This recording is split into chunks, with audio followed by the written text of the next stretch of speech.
Assalamualaikum warahmatullahi wabarakatuh sa lahat ng aking mga kapatid sa pananampalatayang Islam at isang magandang araw rin po sa lahat ng manonood, Muslim o hindi. Ngayon po ay panglimang araw at welcome sa ating araw-araw na pagbabasa ng banal na Quran sa wikang Filipino. Hinikayat ko po kayong makibasa at magnilay kasama ko sa mga salita ni Allah na gabay para sa katauhan. Itutuloy po natin ngayon sa verse 81 mula po nung nakaraan nating pagbasa. A'udhu billahi minasyaitanir rajim. Bismillahirrahmanirrahim. Oo, sino mang nagkamit ng kasamaan at pumalibot sa kanya ang kanyang pagkakasala ay sila yaong mga mananahan sa impyerno at sila ay mananahan dito habang panahon. Ang mga nananampalataya at gumawa ng kabutihan, sila ang mga mananahan sa paraiso, sila ay mananahan dito habang panahon.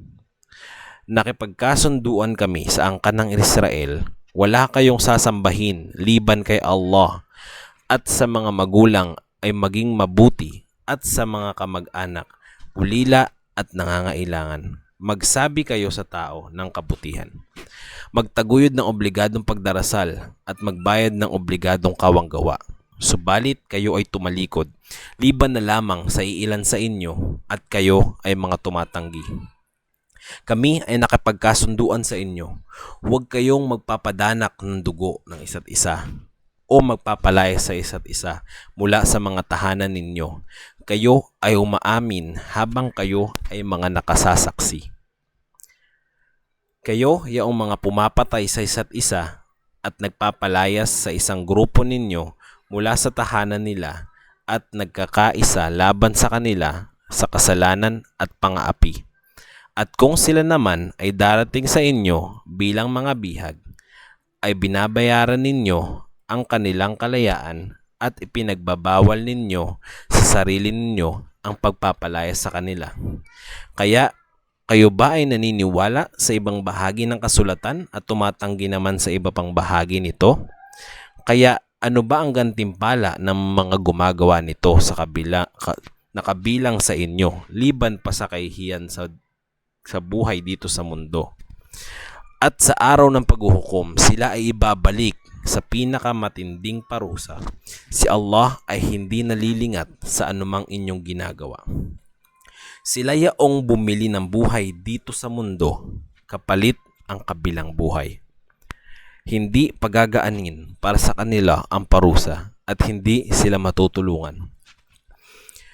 Ibinigay namin kay Moises ang Torah at sinundan namin siya ng iba pang mga sugo. At ibinigay namin kay Jesus na anak ni Maria ang malilinaw na patunay at sinuportahan namin siya sa pamamagitan ng banal na espiritu na si Anghel Gabriel. Hindi ba tuwing darating sa inyo ang isang sugo na hindi ninyo nagugustuhan ay nagmamalaki kayo at may grupo ng mga sugo na inyong pinasisinungalingan at may grupo naman na inyong pinatay? Sinabi nila, ang aming mga puso ay natakpan na, bagkus ay isinumpa sila ni Allah dahil sa kanilang kawalan ng pananampalataya at napakakaunti ng kanilang pinaniniwalaan. Nang dumating sa kanila ang isang aklat mula kay Allah na nagpapatibay sa kung anumang tangan nila, samantalang sila noon ay nananalangin ng tagumpay laban sa mga hindi nananampalataya. Nang dumating sa kanila ang bagay na nakikilala nila ay tumanggi sila rito. Ang sumpa ni Allah ay para sa mga hindi nananampalataya. Napakasama ng bagay na ipinagpalit nila sa kanilang mga sarili ang hindi sila mananampalataya sa ipinahayag ni Allah dahil sa kanilang pagkamuhi na maaaring ibaba ni Allah ang kanyang pabor sa sino mang kanyang naisin sa kanyang mga alipin. Kaya sila ay nagkamit ng sunod-sunod na galit para sa mga hindi nananampalataya, ang parusang kahiyahiya. Kapag sinabi sa kanila, maniwala kayo sa ipinahayag ni Allah, ay sasabihin nila na mananampalataya kami sa ipinahayag lamang sa amin at sila ay hindi mananampalataya sa mga ipinahayag pagkatapos niyon. Samantalang ito ang katotohanan na nagpapatibay sa kasulatan tangan nila.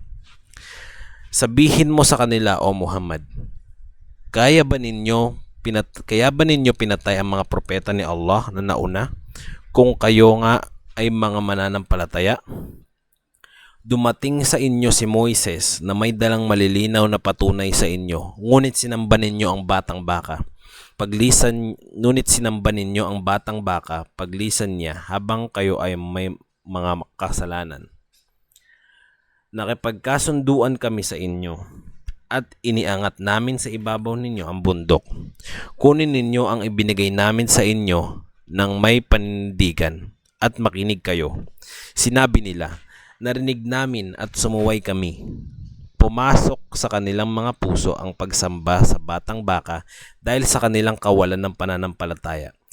Sabihin mo, O Muhammad, napakasama ng inuutos ng inyong paniniwala kung kayo ay tunay na mga naniniwala sa anumang ipinahayag ni Allah.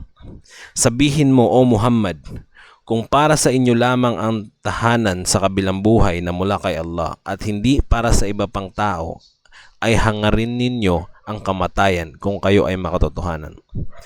Subalit hindi nila ito hahangarin kahit kailan dahil sa ginawa ng kanilang mga kamay.